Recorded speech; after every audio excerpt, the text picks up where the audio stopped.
Hello and welcome. Here is another episode of 25 Years by me, Ryan Bostock. These tales are all true. They have happened to me. And if you're listening or watching, I do hope these tales provide some benefit to you. So today's episode number 2, is about education. So I progressed through the education system from a little toddler, I guess you could say, all the way to when I finished my degree at 23. Now, was that my choice? It's a question that I thought about a lot, and the day I thought about it the most, well, upcoming to that day, was my graduation day. So it was the pinnacle moment of my education career, you could say. And I remember just thinking like, well, what do I do afterwards?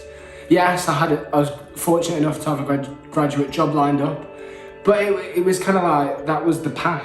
What do I do after that? It was all kind of set in stone. Yes, I had to work very hard. I wasn't naturally academic, I would say. I was more of a chatterbox. I guess maybe this is why I'm doing this, I don't know. Anyway, before I digress. So yeah, it was one of them things that I've always just done. You got home, you did your homework, you studied, if you had an exam, you wouldn't play Xbox that night, or you wouldn't go around your mates and stay over because you had to study for that exam. But it got me thinking. I did my GCSEs because I had to get the A-levels to get in sixth form. I did the A-levels to get into university, but when did I make them choices? I mean, maybe at 14, 15 at GCSE level, not 14, 15, 16, yeah, maybe you're not ready to make them decisions. But 17, 18, when you're doing A-levels, you're becoming much more of a young adult. And then obviously when you're doing degree, and mine was 5 years in total, so I finished at 23. And I kind of thought at 23 years of age, I haven't had to make a real decision in my life that is really fundamentally going to affect me. Yes, I was really fortunate that I had a group of peers around me that all were wanting to excel in academics. So we all wanted to go to the best universities, do the best degree. And that's why many of us were fortunate enough to achieve our aims and aspirations and go to the universities and get the degree and follow on to the job we wanted to do. But did we want to do that, or was that what we were supposed to do? So for me, I kind of look back on that and think, right, I put myself through, you could say 23 years of study, but at any point in that time, I was never being able to let my creative mind flow because it was so navigated by others. It was never like, I was good at maths, so I did engineering. That was kind of how it worked.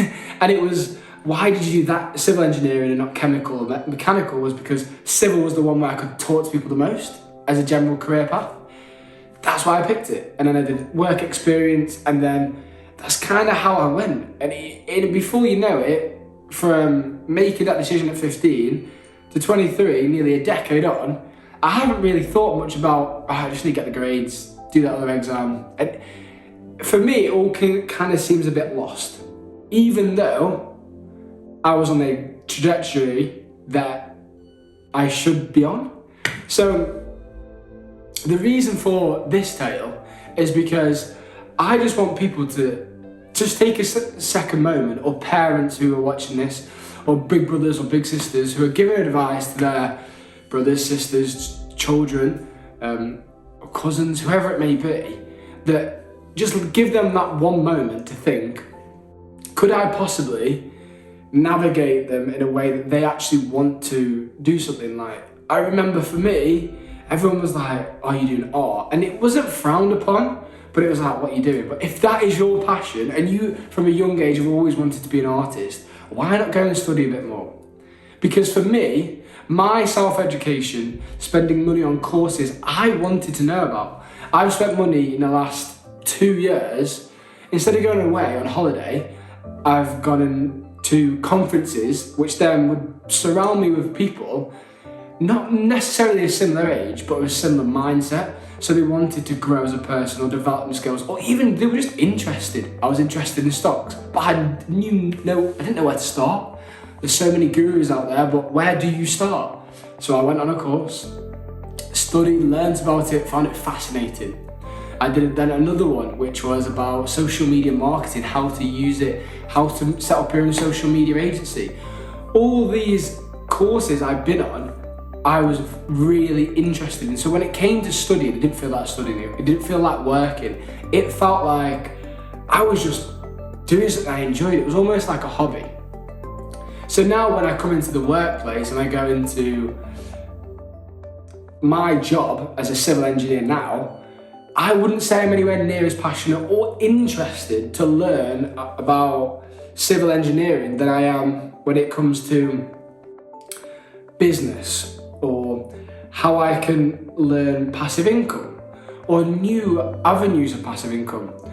These things for me I find fascinating, because for me my goal is financial freedom. It just doesn't necessarily mean being Jeff Bezos, but it means having the time to do what I want because I've got income coming in. So for me, looking at it, I'm like, okay, nearly 25 years of age now. How do I want to navigate my life? Yes, I've got a career that I wouldn't go, all right, I'm just going to quit today because this is not what I'm passionate about. But I learn how to use where I'm at now to the best of my ability. So I'm doing a mental health awareness course because I'm interested in mental health. I'm passionate about mental health. So if you're like me, you're in a job, work how you can navigate that. Or maybe, I don't want to say manipulate, but I think it works. So manipulate the job you've got into the person you want to become. So similar to me, do a mental health awareness training, or first aid if you want to go into maybe fitness, so if you want to be a PT. That's one thing, maybe it's a passion, I haven't really tried to work it out just yet, but I've always been interested in fitness, doing body transformations, teaching others how they can get fit in their own way though, if you're not into the gym. Maybe a press-up routine would be better for you.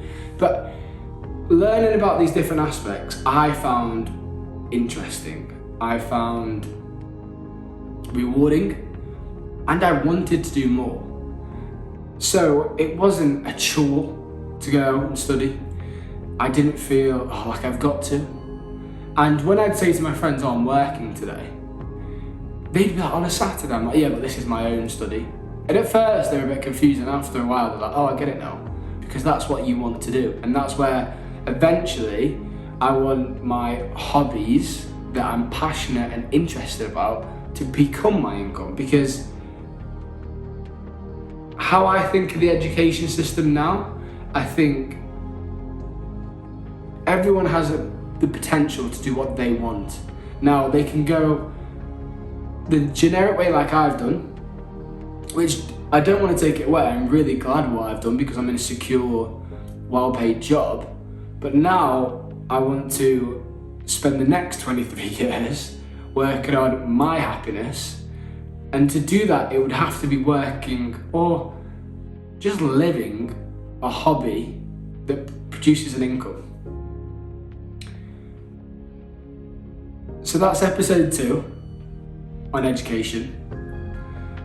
I do hope this tale has provided some benefit to you. If it has, please let me know in the comments. And if you did actually enjoy it, subscribe, because there's going to be many more. So that is me, Ryan Bostock. Thank you very much.